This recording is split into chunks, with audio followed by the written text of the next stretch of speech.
Yes competitive exams library నేను మీ నాగమణి అండి. మరి మొదటిసారి మన వీడియో చూసిన మన ఛానల్ సబ్స్క్రైబ్ చేసుకోండి. అలాగే మీకు నచ్చితేనే లైక్ చేయండి, షేర్ చేయండి.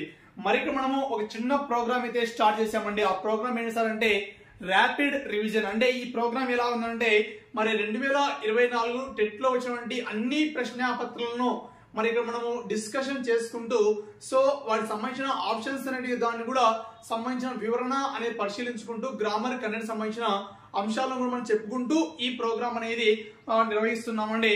అంటే ఇంకా ఏంటి సార్ అంటే మరి ఈ 2024 టెట్ లో మనం బుక్ లో నుంచి ఎన్ని ప్రశ్నాపత్రాల్లో ఎన్ని మార్కులు వచ్చాయంటే 24 కంటెంట్ ప్రశ్నలకు గాను మరి ఎన్ని క్వశ్చన్లు మన బుక్ నుంచి వచ్చాయంటే ఆల్రెడీ లాస్ట్ వీడియో చెప్పాను. 27వ తేదీ మార్నింగ్ సెషన్ లో తిందంటూ 24 ప్రశ్నలకు 24 వచ్చాయి. మరి ఇదే రోజు 27వ తేదీ సెషన్ 2 లో వచ్చేసి మనకు 27 ప్రశ్నలకు 24 ప్రశ్నలు కూడా 24 ప్రశ్నలు అనేవి రావడం జరిగిందండి. మరి వాటికి సంబంధించి ఏ పుస్తకం సార్ అంటే మరి తెలుగు కంటెంట్ అండ్ వ్యాకరణ పుస్తకాన్ని రిలీజ్ చేశామండి. మరి ఈ పుస్తకం నుంచి మీకు 24/24 అవుట్ ఆఫ్ మార్క్స్ అనేవి కూడా రావడం జరిగింది టెట్ లో. ఇంకా మరి డిఎస్సి కూడా ఇదే తరహాలోనే అదే ప్రామాణికతో ఇదే పుస్తకాన్ని రిలీజ్ చేశామండి. ఇబ్బంది ఏం లేదు, ప్రతి ఒక్కరు కూడా తీసుకోవచ్చు. అలాగే దానికి సంబంధించి బిడ్ బ్యాంక్ అండి. మరి ఈ పుస్తకాన్ని అలాగే మరి తెలుగు అకాడమీ పుస్తకాల్లో అంటే మనకు 1వ తరగతి నుంచి 10వ తరగతి వరకు ఉన్నటువంటి పాఠ్య పుస్తకాలను ఆధారంగా చేసుకొని సో ఈ బిడ్ బ్యాంక్ పుస్తకాన్ని కూడా మనం అత్యద్భుతంగా రిలీజ్ చేయడం జరిగిందండి. మరి ఇందులో మనకు సంబంధించి ఏమేమి ఉన్నాయి అన్ని కూడా పరిశీలిద్దామండి. అందుకంటే ముందుగా ఒక చిన్న ప్రశ్న అండి. ఎందుకంటే ఇక్కడ మనము ఆ బిడ్ బ్యాంక్ లో ఉన్నదాన్ని ఒక చిన్న ప్రశ్న పరిశీలించుకొని మరి ఇక్కడ టెట్ లో ఏమేమి క్వశ్చన్లు వచ్చాయి వాటికి సంబంధించిన వివరణ అనేది కూడా పూర్తిగా పరిశీలించడం కూడా జరుగుతుందండి. మరి క్వశ్చన్ ఏంటి సార్ అంటే మరి ఇలాంటి క్వశ్చన్ మనకి ఖచ్చితంగా అడిగేకి అవకాశం ఉంటుంది సార్. మరి ఆ క్వశ్చన్ ఏంటంటే ఇక్కడ మాతృభూమి అండి. ఏ భూమి? మాతృభూమి అనే పదానికి ధ్వని వర్గీకరణ గుర్తించండి అంటున్నానండి. సో మాతృభూమి అనే పదానికి ధ్వని వర్గీకరణ గుర్తించండి అంటున్నా. మరి ఎగ్జామ్లలో మనకు ఆప్షన్స్ అనేవి చాలా దగ్గరగా ఉంటాయి సార్. మరి అందరూ కూడా అభ్యర్థులు చాలా ఇబ్బంది పడుతుంటారు. మరి ఆప్షన్ 1 ఎలా ఉంటుంది సార్ అంటే ఇక్కడ సో మనకు చాలా కన్ఫ్యూజ్ ఇస్తాడండి. మరి దీనికి ఆన్సర్ ఏమొస్తుంది సార్ అంటే మాతృభూమి అనే దానికి ధ్వని వర్గీకరణ చేసుకుంటే సో మా అనే దాన్ని ఇమ్ము ప్లస్ ఆ, తర్వాత త్రూ అంటే ఇత్తు ప్లస్ రు, తర్వాత భూమి అన్నాను సో ఇబ్బు ప్లస్ ఊ, తర్వాత మీ అన్నాను సో ఇమ్ము ప్లస్ ఈ అండి. సో ఈ విధంగా మనము ధ్వని వర్గీకరణ అనేది చేయాల్సి ఉంటుంది. మరి చాలా మంది అభ్యర్థులు ఏమని భావిస్తారంటే మాతృభూమి అన్నారు కదా మరి ఇక్కడ మొదటి ఆ ఉంటేమి రెండవ ఉంటేమి మరి మొదటి ఆ ఉన్నా కూడా కరెక్ట్ అనుకుంటారు. సో దాని ఆప్షన్ తీసుకునే ఆన్సర్ తీసుకునే అవకాశం ఉంటుందండి. సో అలా తీసుకోవడానికి అవకాశం లేదు. ఎందుకు? అక్కడ దీర్ఘం ఉంటే దీర్ఘమే తీసుకోవాలి, హ్రస్వం ఉంటే హ్రస్వమే తీసుకోవాల్సి ఉంటుంది. అలాగే మాతృ అన్నాను. మరి చాలా మంది ఈ మాతృ అనే దాన్ని ఏమని భావిస్తారు సార్ అంటే ఆ రావత్తు అనుకుంటారండి. ఏంటంటే రకారం అంటాం కదా అండి. సో ఆ రావత్తు అనుకుంటారు. మరి ఇక్కడ ఏముంటుంది సార్ అంటే రు త్రు అన్నాను కాబట్టి ఇర్రు అనేసి ఇచ్చింటానండి. మరి మనోరందరూ ఏమని భావిస్తారంటే ఇది రావత్తు అని భావించి అక్కడ ఇర్రు అనేది కనిపిస్తే దాన్ని ఆన్సర్ గా తీసుకొని సమాధానం పెట్టేసి అబ్బా నేను ఆన్సర్ పెట్టాను రా అనేసి ఎగ్జామ్ సెంటర్ నుంచి బయటకు వస్తారు. బట్ అక్కడ ఏమవుతుంది సార్ అంటే అది రావత్తు కాదు, ఏమవుతుంది రుకారం అంటే వట్రసుడి అనేది అవుతుందండి. సో అందువల్ల మనము అక్కడ ఏ అంశాలు ఇచ్చాడు, హర్స్వం ఇచ్చాడా, దీర్ఘాలు ఇచ్చాడా, సో అది రుకారమా లేకుంటే రకారమా ఏంటి అనే అంశాన్ని మనం పరిశీలించి అక్కడ సమాధానం చేయాల్సి ఉంటుందండి. మరి మాతృభూమి అనే పదానికి ధ్వని వర్గీకరణ చేస్తే ఇమ్ము ప్లస్ ఇత్తు ప్లస్ రు, తర్వాత ఇబ్బు ప్లస్ ఊ, తర్వాత ఇమ్ము ప్లస్ ఈ. మరి ఈ మాతృభూమి అనే పదంలో ఎన్ని ధ్వనులు ఉన్నాయి సార్ అంటే 8 ధ్వనులు అనేవి ఉన్నాయి. మరి మాతృభూమి అనే పదంలో ఎన్ని అక్షరాలు ఉన్నాయి సార్ అంటే 4 అక్షరాలు అనేవి ఉన్నాయండి. సో ఇది దానికి సంబంధించినటువంటి ఈ మన మెటీరియల్ లో మనము సో ఈ విధంగా కూడా క్వశ్చన్స్ అనేవి ఇచ్చామండి. మరి దీన్ని వర్ణమాలలో భాగంగా ధ్వని వర్గీకరణ లెక్కింపు అనే అంశంలో ఇక్కడ మనం చెప్పుకోవడం అనేది జరుగుతుందండి. సో అది దానికి సంబంధించి మరి ఇక్కడ టెట్ లో ఏమేమి క్వశ్చన్లు వచ్చాయి మన మెటీరియల్ నుంచి అన్ని పరిశీలిస్తే 24/24 అని మనం పైన పెట్టాం కాబట్టి మన అందులో ఇక్కడ ఏమేమి క్వశ్చన్స్ మన మెటీరియల్ వచ్చాయి అనేది ప్రతి ఒక్క అంశాన్ని కూడా నేను మీకు చెప్పడం అనేది జరుగుతుందండి. సో ఇది దానికి సంబంధించి మరి ఇక్కడ ఎగ్జాంపుల్ పరిశీలిస్తే క్వశ్చన్ పరిశీలిస్తే ఏమొస్తుంది సార్ అంటే పై పద్యములో అవని అనగా ఇచ్చాడండి. ఇక్కడ ఏదో అపరిచిత పద్యము అపరిచిత గద్యం ఇచ్చింటారు కదా అండి. మరి అందులో నుంచి ఇక్కడ మనకు సో అవని అంటే అర్థం ఏంటి అని ఇస్తారు కదా అండి. మరి ఇక్కడ డైరెక్ట్ క్వశ్చనే అపరిచిత పద్యము అపరిచిత గద్యం అని నేను చెప్పాల్సిన అవసరం లేదండి. ఎందుకంటే పేర్లో నుండి అపరిచితం అంటే పరిచయం లేనటువంటి పద్యము అనేసి. మరి అందులో నుంచి కూడా క్వశ్చన్స్ వచ్చాయి, వాటి గురించి కూడా నేను చెప్పడం జరుగుతుంది. మరి ఇక్కడ అపరిచిత పద్యంలో మరి అవని అనగా అర్థం ఏంటి అన్నాడండి. మరి అవని అంటే అర్థం ఏంటి? సో భూమి అనే అర్థం వస్తుంది.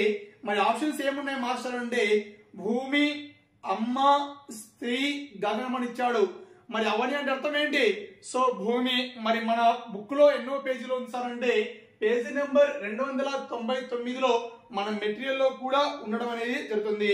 మరి అమ్మ, మాత అనే పదానికి అమ్మ అర్థం చెప్పుకుంటాం.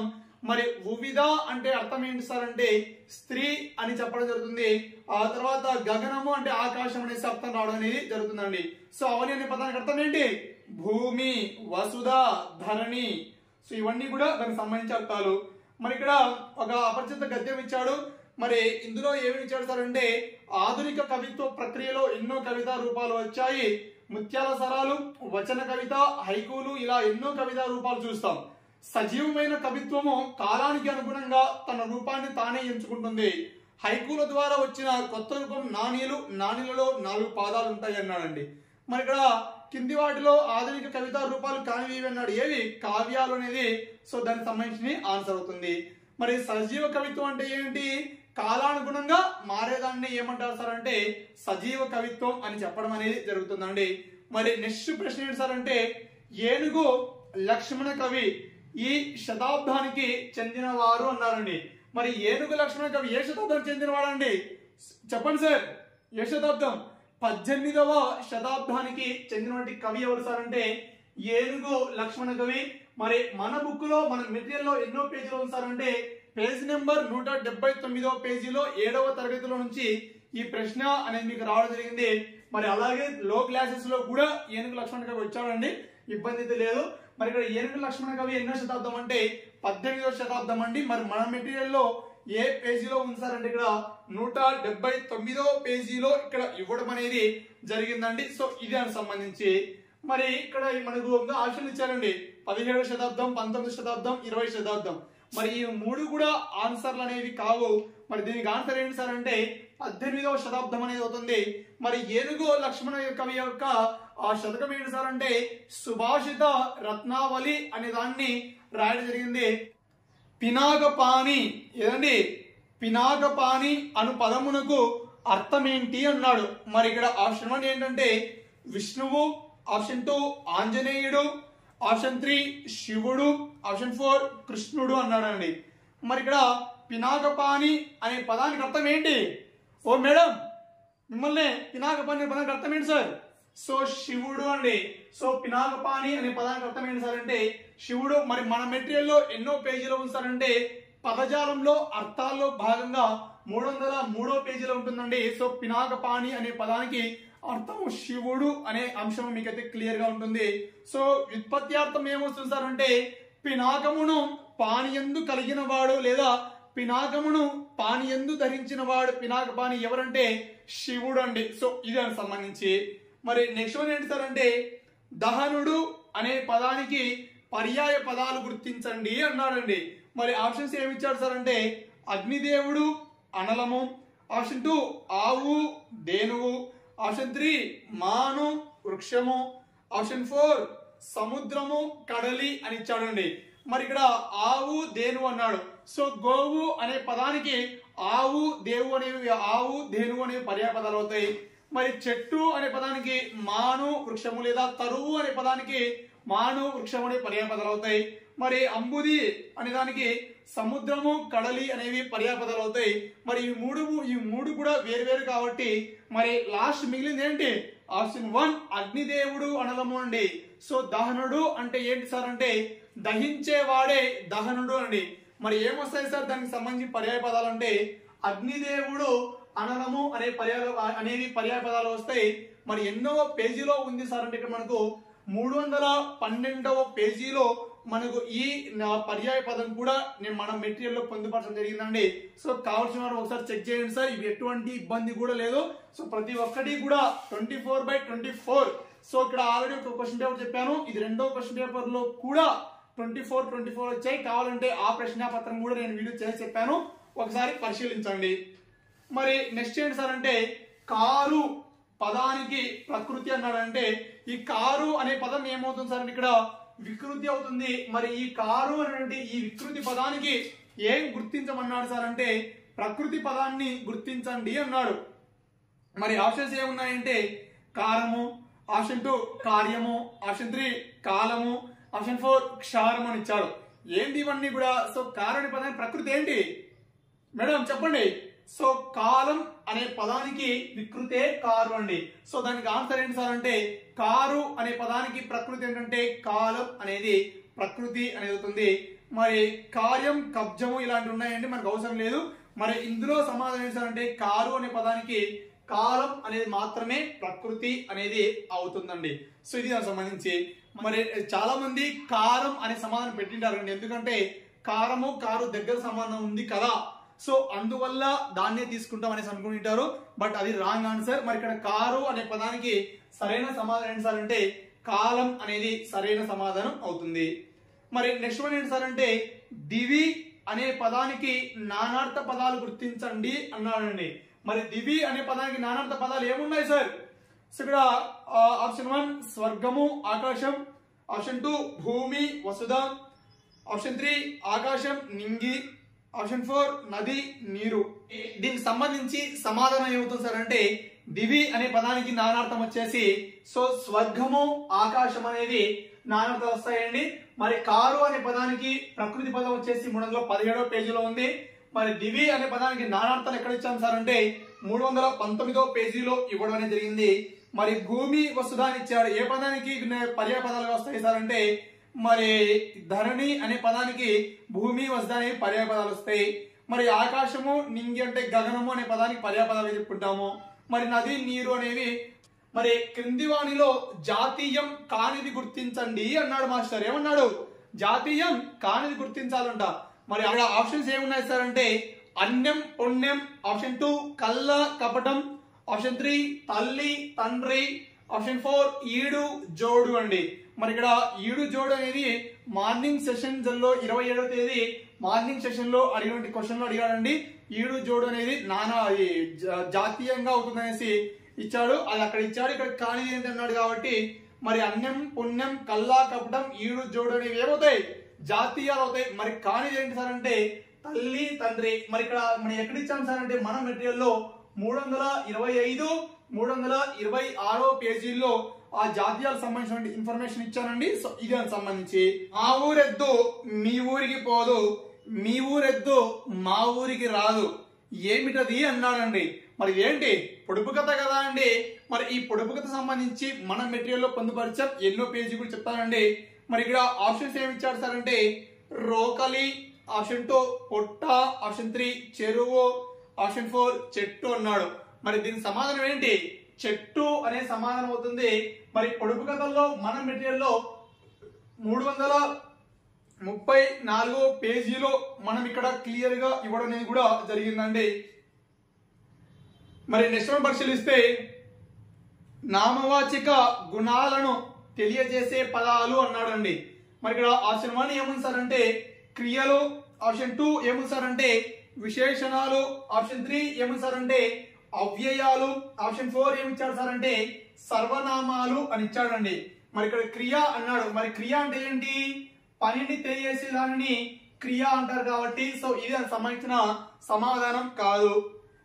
మరి అవ్యయం అని ఇచ్చాడు. మరి అవ్యయం అంటే ఏంటి? లింగ వచన విభక్తి కాని వాటిని ఏమంటారంటే అవ్యయాలు అని చెప్పడం జరిగింది. మరి ఏమేమి ఉన్నాయి సార్ అంటే ఆహా, ఓహో, ఔరా, అయ్యో. సో ఇవన్నీ కూడా ఏమవుతాయి మాస్టర్ అంటే అవ్యయాలు అని అవుతాయి. మరి సర్వనామాలు అండి. సో నామవాచకానికి బదులుగా వాడేదానిని ఏమంటారంటే సర్వనామాలు అంటారు. మరి ఏముంటాయి సార్ అంటే సో మేము, మనము, అతడు, ఆమె, ఇతడు, ఈమె, వారు, వాళ్ళు ఇవన్నీ కూడా ఏమవుతాయి, సర్వనామాలు అవుతాయి. మరి ఇవి మూడు కూడా కాదు కాబట్టి మరి ఈ మిగిలింది ఏం మిగిలింది, విశేషణం అనేది మిగిలింది.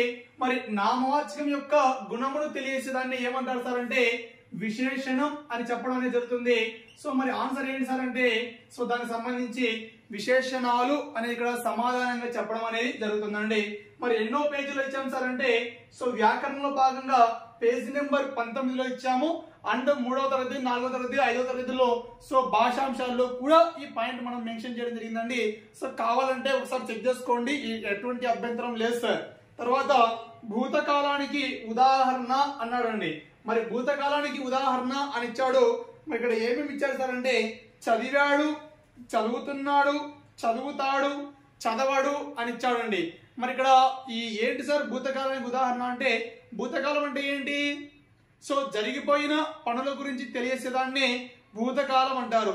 మరి ఇక్కడ జరిగిపోయి ఉండాలి, ఏం జరిగిపోయి ఉంటుంది, పని అనేది జరిగిపోయి ఉంటుంది. మరి చదివాడు అనేది ఏమవుతుంది సార్ అంటే భూతకాలం అనేది అవుతుంది. మరి క్లియర్ గా మీకు ఎన్నో పేజీలో కనిపిస్తుంది సార్ అంటే చదివాడు అనేది భూతకాలంలో ఎగ్జాంపుల్ గా ఎక్కడ ఇచ్చాను అనే అంశం కూడా అంటే నీకు క్లియర్ గా వచ్చేసి 19వ పేజీలో క్లియర్ గా ఇదే ఎగ్జాంపుల్ చదివాడు అనే భూతకాలం కింద క్లియర్ గా ఇచ్చింటారండి, ఒకసారి పరిశీలించవచ్చు. అలాగే 23వ పేజీలో ఉంది. అలాగే 144వ పేజీలో కూడా మరి ఈ భూతకాలానికి సంబంధించిన ఇన్ఫర్మేషన్ ఇచ్చాను. మరి చదివాడు అంటే డైరెక్ట్ నీకు ఆ పదం అనేది ఎక్కడ కనిపిస్తుంది సార్ అంటే 19వ పేజీలో నీకు కనిపించడం అనేది జరుగుతుందండి.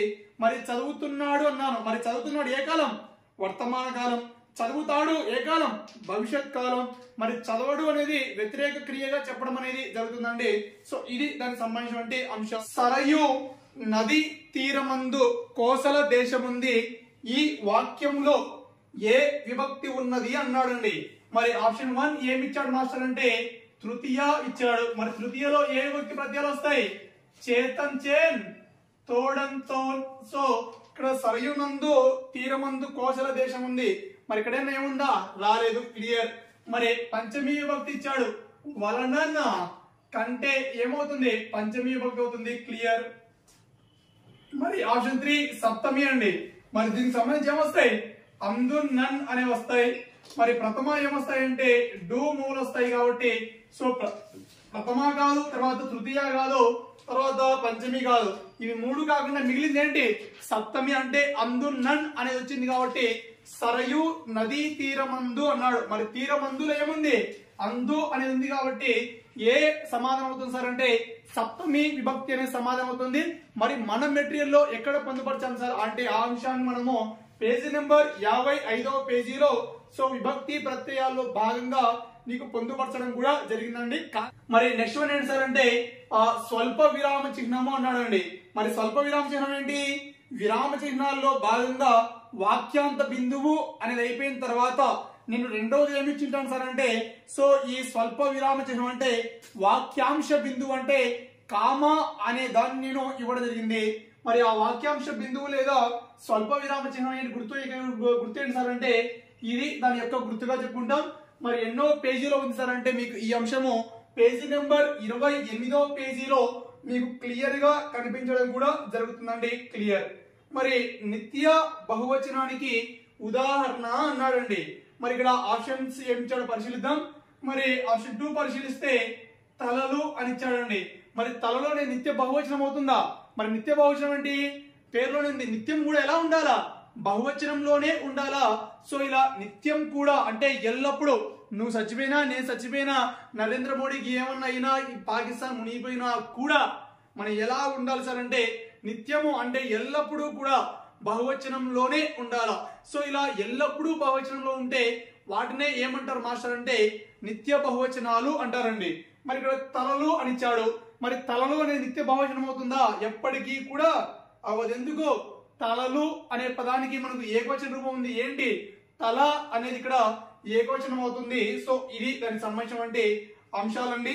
మరి ఇంకా ఇక్కడ ఏమేమి అంశాలు ఉన్నాయి సార్ అని పరిశీలిస్తే మరి పరుగులు అని ఇచ్చాడండి. మరి పరుగులు అనే దానికి ఏకవచన రూపం ఉందా లేదా, ఏముంది మాస్టర్, పరుగు అనేది ఏకవచనం అవుతుందండి. సో పరుగులు అనే దానికి ఏకవచనం ఏంటంటే పరుగు. తర్వాత కేరింతలు అన్నాడు. మరి కేరింతలు అనే దానికి ఏకవచనం ఏంటి, కేరింత అనేది ఏకవచనం అవుతుంది కాబట్టి ఇవి మూడు కూడా కాదు కాబట్టి మరి మిగిలింది ఏంటి సార్ అంటే సో ఇక్కడ మనకు సంబంధించి పెసలు అనేది మనకు మిగలడం అనేది జరిగింది.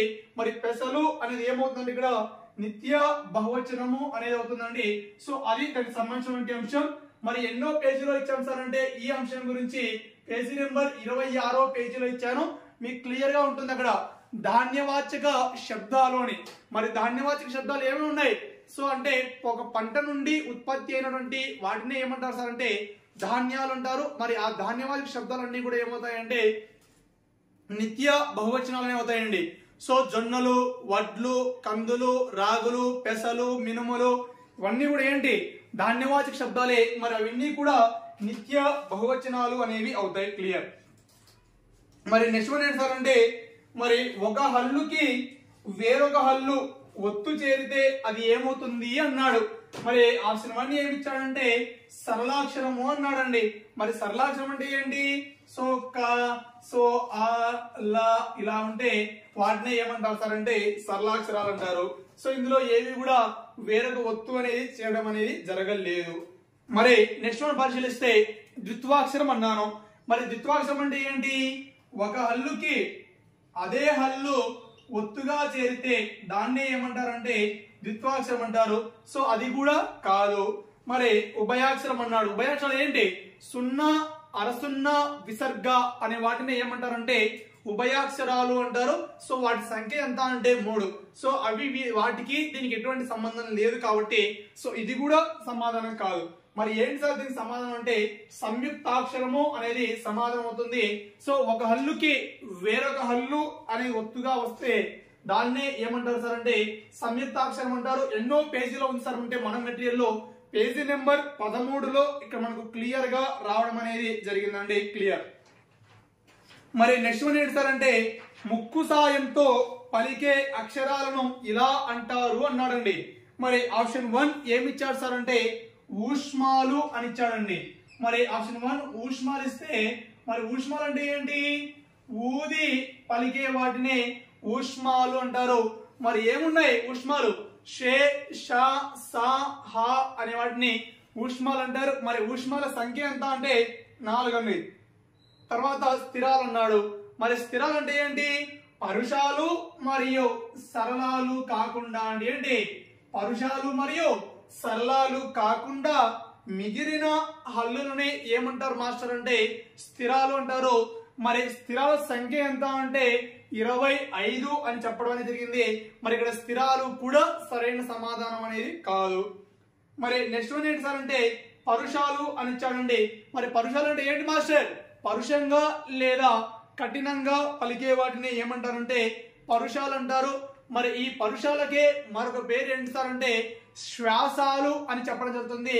మరి ఏమేమి ఉన్నాయి సార్ అంటే కచ్చటి తప్పలని మనం పరుషాలు అని చెప్పడం అనేది జరుగుతుందండి. సో ఇది దానికి సంబంధించి మరి ఈ 3 ఆప్షన్స్ కావు కాబట్టి మరి మిగిలింది ఏంటి లాస్ట్ వన్ అనునాసికం అనేది మిగిలింది. మరి దాని సమాధానం ఏంటి సార్ అంటే అనునాసికాలు అనేది దానికి సంబంధించి ఇక్కడ సమాధానం అనేది అవుతుంది. మరి ఇక్కడ ఏమి ఇచ్చారు సార్ అంటే ముక్కు సాయంతో పలికే అక్షరాలను ఏమంటారు అనునాసికాలు అంటారు. మరి ఏమేమి అక్షరాలు ఉన్నాయి సార్ అంటే ఇన, ఇని, అన, నా, మా అనే వాటిని అనునాసికాలు అంటారు. వాటి సంఖ్య ఎంత సార్ అంటే 5 అండి. మరి ఎక్కడ పొందుపరిచాం సార్ అంటే పేజీ నెంబర్ 11వ పేజీలో. సో ముక్కు సాయంతో పలికే వాటిని అనునాసికాలు అంటారు అనే అక్షరాన్ని నేను క్లియర్ గా మీకు ఇవ్వడం కూడా జరిగిందండి. మరి నెక్స్ట్ వన్ ఏంటి సార్ అంటే సో రాముడతడు అనే పదాన్ని విడదీసిన రూపం ఏమిటి అన్నానండి. మరి ఇక్కడ రాముడతడు అనే పదాన్ని విడదీసిన రూపం ఏమొస్తుందండి సో రాముడు ప్లస్ అతడు అండి. సో ఇక్కడ రాముడతడు అనే పదాన్ని విడదీస్తే ఏ రూపం వస్తుంది మాస్టర్ అంటే రాముడు ప్లస్ అతడు అండి. సో రాముడు ప్లస్ అతడు. సో ఆఫ్లైన్ నోట్స్ లో అయినా ఆన్లైన్ కోచింగ్ అయినా ఆఫ్లైన్ కోచింగ్ లో అయినా సో నీ ఎగ్జాంపుల్ ఎన్నిసార్లు చెప్పింటానంటే ప్రతి బ్యాచ్ లో కూడా ఈ రాముడు ప్లస్ అతడు అనేటువంటి ఎగ్జాంపుల్ క్లియర్ గా ఇవ్వడం జరిగిందండి. సో డైరెక్ట్ బిట్టే మన మెటీరియల్ నుంచి రావడం జరిగింది. సో రాముడు ప్లస్ అతడు ఈజ్ ఈక్వల్స్ టు రాముడు అతడు. ఏ సంధి కో నిన్నే ఏ సంధి కా మరి ఏ సంధి అవుతుందంటే ఉత్వ సంధి అనేది అవుతుంది. సో రాముడు ప్లస్ అతడు ఈజ్ ఈక్వల్స్ టు ఏ సంధి మేడం అంటే ఓ మేడం చూడండి సార్ చూడండి సార్ ఇక్కడే టైం లేదు మళ్ళీ ఇబ్బంది. సో రాముడు ప్లస్ అతడు ఏమవుతుందంటే ఉత్వ సంధి అనేది అవుతుందండి. సో ఇది దానికి సంబంధించినటువంటి క్లియర్ ఇన్ఫర్మేషన్. మరి ఎన్నో పేజీలో ఇచ్చాం సార్ అంటే పేజీ నెంబర్ 37వ పేజీ, అలాగే పేజీ నెంబర్ 37, పేజీ నెంబర్ 44లో కూడా సో క్లియర్ గా ఈ ఎగ్జాంపుల్ అనేవి కనిపించడం కూడా జరుగుతుందండి. సో ఇది దానికి సంబంధించి. మరి ఇంకా ఏమి ఇచ్చాను సార్ అంటే మహోదధి పదంలో ఉన్న సంధి ఏంటి అన్నాను. మరి ఇక్కడ విడదీస్తే ఏ రూపం వస్తుంది సార్ అంటే మహా ప్లస్ ఉదధి ఏమవుతుందంటే మహోదధి అని అవుతుంది. మరి ఇక్కడ హాలో ఏముంది ఆ అనేది ఉంది. మరి ఉదధిలో ఏముంది సార్ అంటే సో ఊ అనేది పరస్వరం ఉంది. మరి ఆను ఊను కలిపినప్పుడు మహోదధి అన్నప్పుడు ఏమొచ్చింది సార్ అంటే ఓ అనేది వచ్చింది. మరి అకారానికి ఊ ప్రమేయం క్రమంగా ఓ వస్తే అది ఏ సంధి అవుతుంది మాస్టర్ అంటే ఇక్కడ గుణసంధి అనేది అవుతుందండి. సో మరి మహోదధి అనేది ఏ సంధి అవుతుందంటే ఇక్కడ గుణసంధి అనేది అవుతుంది. మరి ఆన్సర్ ఏంటి సార్ అంటే సో దీనికి ఆన్సర్ గుణసంధి అండి. సూత్రం ఏంటి సార్ అంటే అకారానికి ఈ ఊ రూలు పరమైతే క్రమముగా ఏ ఓ అర్ అనేవి ఏకాదేశం అవుతాయి. క్లియర్. మరి నెక్స్ట్ ఏమి ఇచ్చాడు మాస్టర్ అంటే ముల్లోకాలు సమాసాన్ని గుర్తించండి అన్నాడండి. మరి ఇక్కడ ముల్లోకాలు సమాసాన్ని గుర్తించండి అనే దానికి ఇక్కడ ఆప్షన్స్ ఏమి ఇచ్చాడు సార్ అంటే ద్వంద్వ సమాసం ఇచ్చాడు. మరి ఆప్షన్ 2 ఏమి ఇచ్చాడంటే ద్విగు సమాసం ఇచ్చాడు. ఆప్షన్ 3 ఏమి ఇచ్చాడంటే కర్మధారయ సమాసం ఇచ్చాడు. ఆప్షన్ 4 ఏమి ఇచ్చాడంటే తత్పురుష సమాసం ఇచ్చాడండి. మరి తత్పురుష సమాసం అంటే 8 రకాలు ఉంటాయి. మరి ఆ 8 రకాల్లో ఇది వచ్చేది కాదు. మరి కర్మధారయ అంటే విశేషణ పూర్వపద, విశేషణ ఉత్తర పద, విశేషణ ఉభయ పద, తర్వాత ఉపమాన పూర్వపద, ఉపమాన ఉత్తర పద, ఉపమాన ఉభయ పద. మరి అందులో నుంచి కూడా ఇవ్వలేదు. మరి ద్వంద్వ సమాసం అంటే సో అన్నదమ్ముళ్ళు, తల్లిదండ్రులు ఇలాంటి ఎగ్జాంపుల్స్ అనేవి దానికి సంబంధించి అవుతాయి. మరి అది కూడా సమాధానం కాదు. మరి మిగిలింది ఏంటి ద్విగు సమాసం అనేది సమాధానం అవుతుంది. మరి ఏంటి సార్ అంటే ముల్లోకాలు అనేది ద్విగు సమాసంగా ఇవ్వడం జరిగింది. క్లియర్. మరి లాస్ట్ వన్ ఏంటి సార్ అంటే నది తీరములో ఉన్న గణము అన్నాడండి. మరి ఇక్కడ నది పదంలో ఉన్న గణం ఏంటి అన్నాడండి. మరి ఇక్కడ నది అనే పదంలో ఏ గణాలు వస్తాయి? First of all గురులగులు.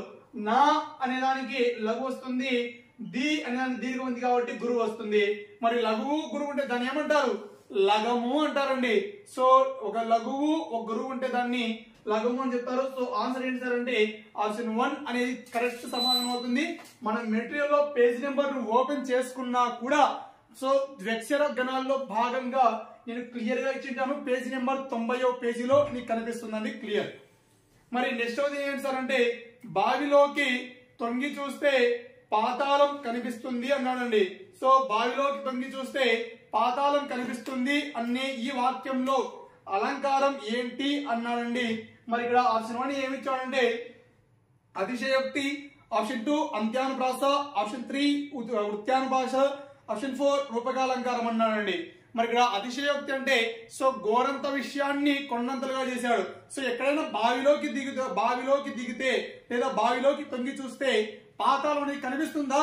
కనిపించదు. బట్ ఆ బావి యొక్క లోతు అనేది ఎక్కువగా ఉంది కాబట్టి ఆ చిన్న అంశాన్ని వాడు ఎలా చేశాడు సార్ అంటే ఎక్కువ చేసి అంటే ఘోరంత విషయాన్ని కొండంతలుగా చేసి చెప్పాడు కాబట్టి అది ఏ అలంకారం అవుతుంది మాస్టర్ అంటే అతిశయోక్తి అలంకారం అవుతుంది. మనం మన మెటీరియల్ లో ఏ పేజీలో ఉంచారంటే పేజీ నెంబర్ 68వ పేజీ నెంబర్ లో మీకు క్లియర్ గా కనిపించడం కూడా జరుగుతుందండి. క్లియర్.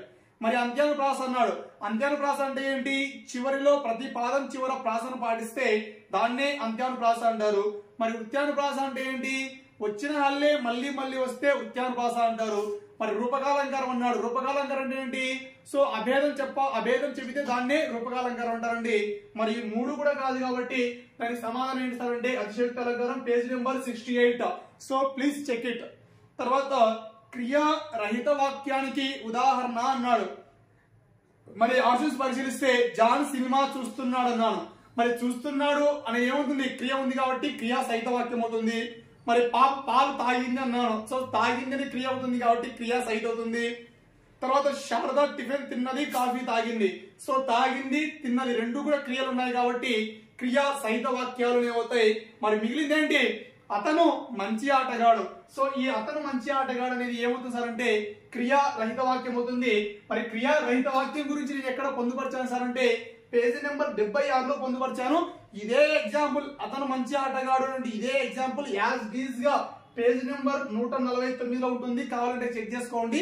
ఎవరు కూడా ఇక్కడ మీరు భయపడాల్సిన అవసరం లేదు. మనం మెటీరియల్ తీసుకున్నామంటే అభ్యర్థులు తెలుగు పరంగా, ఎందుకంటే ఈచ్ అండ్ ఎవరీ పాయింట్ కూడా కవర్ చేస్తూ ఇక్కడ టెట్ డిఎస్సిని దృష్టిలో పెట్టుకొని మన మెటీరియల్ చాలా అత్యద్భుతంగా ఉందండి. సో ప్రతి ఒక్కరు కూడా ఇంకా మీరు ఏదైనా అదర్ మెటీరియల్స్ కానీ ఇంకోటి తీసుకొని అందులో 5 బిట్లు వచ్చి 6 బిట్లు వచ్చి 10 బిట్లు వచ్చి సో ఇబ్బంది పడుతుంటే మన మెటీరియల్ 100% బిట్స్ వస్తున్నాయండి. సో చాలా అత్యద్భుతంగా రూపం జరిగింది. సో కావాల్సిన వారు మన నెంబర్కి అయితే కాల్ చేయండి. 9182881240 అలాగే 6300878497 నెంబర్కి కాల్ చేయండి.